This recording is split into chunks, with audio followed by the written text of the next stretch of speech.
2024년 10월 9일 말씀 묵상하겠습니다. 함께 기도하겠습니다. 하나님, 우리가 고난 가운데서만 주를 찾는 자가 아니라 우리가 형통할 때에도 주님 앞에서 끝까지 믿음을 지키며 신실한 자로 살게 하여 주시옵소서. 예수님 이름으로 기도했습니다. 아멘. 오늘의 말씀은 열왕기하 20장 12절부터 21절까지의 말씀입니다. 말씀을 함께 살펴보시기 전에 개인적으로 말씀을 꼭 읽으시고 묵상하는 시간 가지시기 바랍니다. 20장 12절입니다. 그때에 발라단의 아들 바벨론의 왕 브로닥 발라단이 히스기야가 벙 들었다 함을 듣고 편지와 예물을 그에게 보낸지라 라는 말씀으로 시작하고 있습니다. 이 그때는요, 히스기야가 죽을 병에 걸렸다가 다시 하나님께 기도함으로 하나님의 은혜를 입고 15년이라는 생명을 연장받은 때입니다. 사실 이 당시에는요, 아수르가 아주 강력한 나라였습니다. 그에 비해서 바벨론은 약한 나라였죠. 그래서 이 바벨론은 남유다와 같이 협력해서 아수르를 대항하고자 했습니다. 그래서 히스기야가 병들었다 함을 듣고 바벨론 왕 브로닥 발라단은요, 그에게 편지와 예물을 보내고 사자들을 보냈던 거예요. 자, 히스기야가 어땠을까요? 아마도 참으로 기쁘지 않았을까요? 그래도 강한 나라인 바벨론의 왕이 나를 인정해서 나를 자신의 동맹국으로 여기면서 편지와 예물을 보냈구나 라고 생각하면서 마음이 높아졌던 것 같습니다. 히스기야의 반응은 어떠했냐면 사자들의 말을 듣고 자기 보물고의 금은과 향품과 보배로운 기름과 그의 군기고와 창고의 모든 것을 다 사자들에게 보였는데 왕궁과 그의 나라 안에 있는 모든 것 중에서 히스기야가 그에게 보이지 아니한 것이 없더라. 그렇습니다. 히스기야는요, 마음이 높아졌던 것 같아요.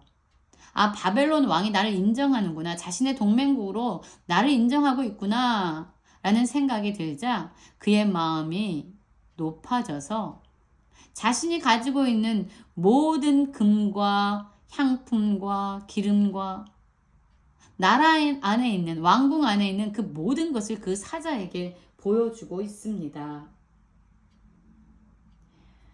그러면서 우리나라야말로, 나야말로 바벨론 왕이 동맹을 맺기에 합당한 자다라는 것을 드러내 보인 것이죠. 여러분, 우리는 어떻습니까? 사람들의 인정을 받을 때에 우리의 마음도 히스기야가 가졌던 이 마음과 별반 다른 것이 없는 것 같습니다. 다른 사람들의 인정, 조그만 칭찬 한마디에도 우리의 마음은 쉽게 교만하여지죠. 여러분, 그런데 왜 지금 히스기야가 어떤 상황에 있었죠? 바로 좀 전까지만 해도 죽을 병에 걸리자 하나님 앞에 엎드려 구하면서 그분의 은혜를 입었던 자입니다. 인생의 커다란 문제와 같은 일들, 아주 위험한 상황에 처할 때에 우리는 하나님을 찾는 것이 쉽습니다. 그러나 어떻게 보면 크지 않은 소소한 일 같은 상을 마주할 때에 우리의 마음은 쉽게 하나님으로부터 떠나서 교만해지고 높아지곤 하죠. 여러분, 우리는요, 그렇게 약한 자입니다. 건강할 때도 건강을 가지고 자랑하지만 또 몸이 아플 때는요, 내가 이 아픈데도 어떻게 견뎠는지 알아? 라고 이야기하면서 그 연약함을 자기를 높이는 수단으로 사용하긴 합니다. 내가 얼마나 돈이 많은지 알아? 라고 부유함을 자랑하기도 하고, 내가 이렇게 가난했는데 어떻게 열심히 일하면서 살았는지 알아? 라고 이야기하곤 하죠.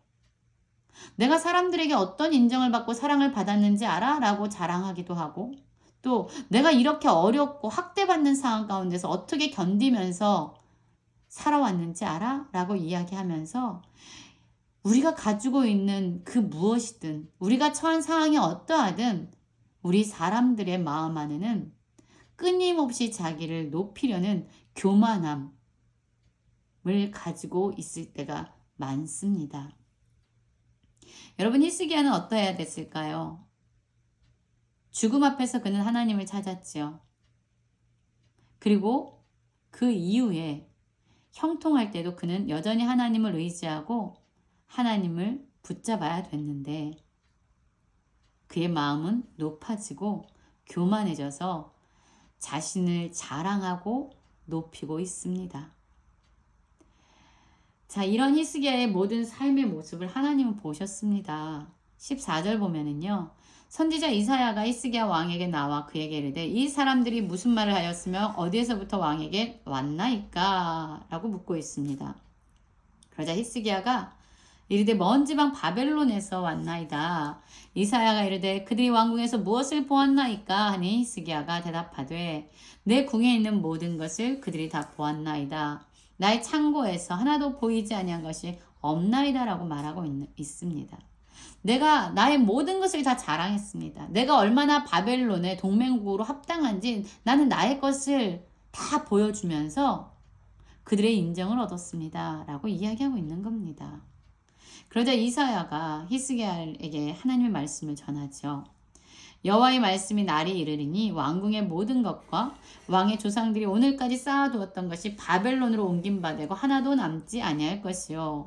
또 왕의 몸에서 날 아들 중에서 사로잡혀 바벨론 왕궁의 환관이 되리라 하셨나이다. 여러분, 히스기야의 교만함을 삶의 어려움이 없어지고 형통해지자 하나님을 더 이상 의지하지 않고 스스로 높아져 있는 이 히스기야를 하나님은 징계하시기로 결정하셨습니다. 지금 남유다의 왕 히스기야와 동맹을 맺으러 왔던 우호적인 관계를 유지하려고 하는 이 바벨론이 훗날 남유다를 치고 그들을 멸망시키는 나라가 될 것임을 말씀해주고 있습니다. 바벨론으로부터 지금 인정받는 것 같지만 후에는 바벨론으로부터 수치를 당하고 모욕을 당하게 될 것을 말씀해주고 있습니다. 그렇습니다, 여러분. 세상은 신실하지 않습니다. 세상은 불의하고 불공평합니다. 그러나 우리의 하나님은 어제나 오늘이나 내일도 여전히 동일하신 신실한 하나님이시고 변하지 않는 그러한 하나님이시죠.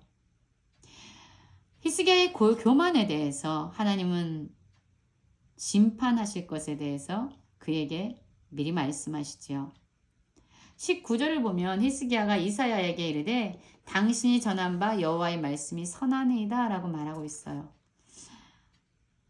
오늘 본문에서는 정확하게 나와 있지 않지만 역대하 32장 24절부터 26절을 보시면요.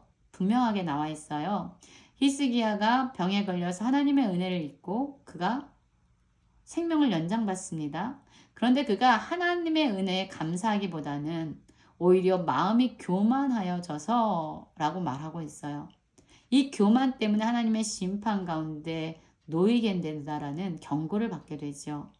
그 말씀을 듣고 그는 다시 하나님을 인정하면서 그분 앞에 겸손히 엎드리게 됩니다.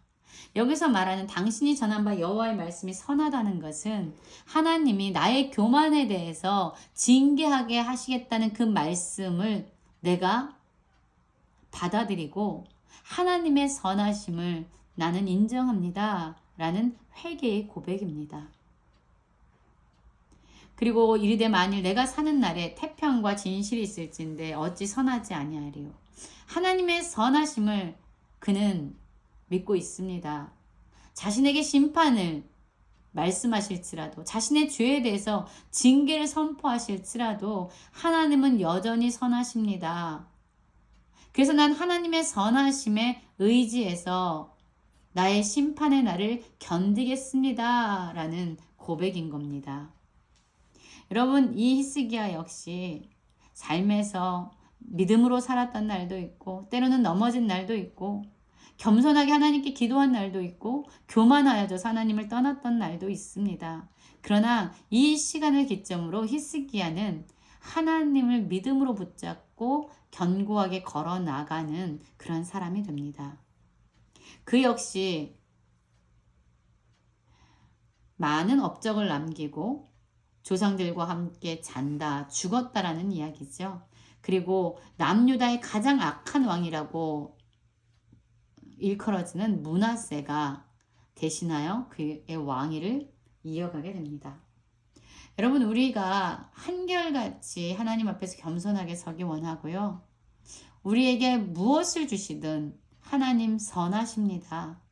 하나님은 정의로우십니다라는 고백이 어떤 상황에서든지 하나님께 드려지는 그러한 고백이 되기를 간절히 기도합니다.